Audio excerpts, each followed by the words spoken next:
everything you said was things I was writing down. When you even look where U of H is located.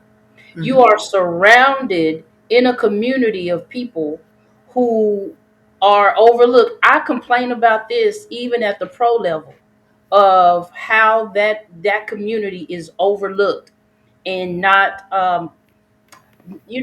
really engaged in where in the community in which you are. You have black owned businesses all around this place that no one is really, knocking on the doors and talking about sponsorships, opportunities. You have just so many things within that community that they're overlooking, but yet you are in that community.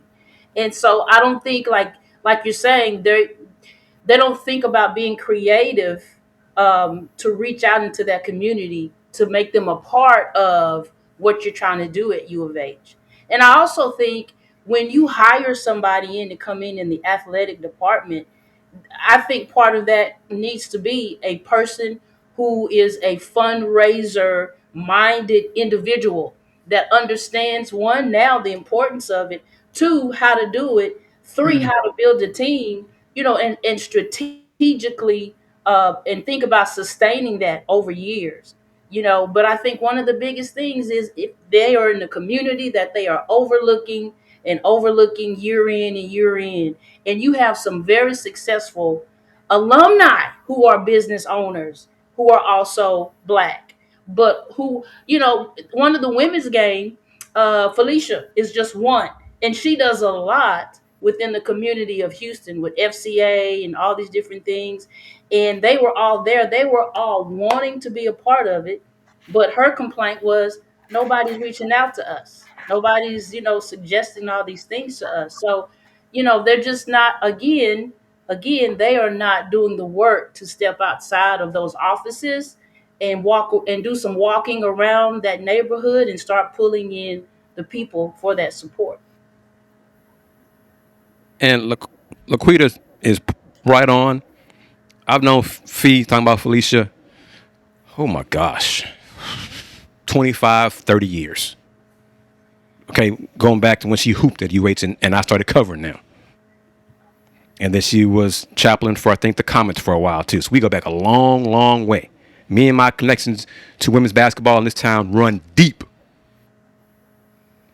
But when she told Laquita and me that she has not heard from the staff from Houston Athletics, I think Laquita was more shocked than I was, because I was just like, well, it doesn't surprise me. I mean, this is how it's been since I've been around here. So on one hand, and let me be clear what Coach Sampson, he said in those comments from Chris Baldwin, and kudos again to Chris for being there. Coach was not talking to the folks who were there, because those folks already support athletics. Coach is trying to get the people who aren't there, who don't go to the games, or honestly, who have not been contacted, who haven't have been touched, who haven't been told, who have not received an email or a phone call about what's going on campus, what's going on at their alma mater. That's part of it too. Now, there are some bridges that have been burned.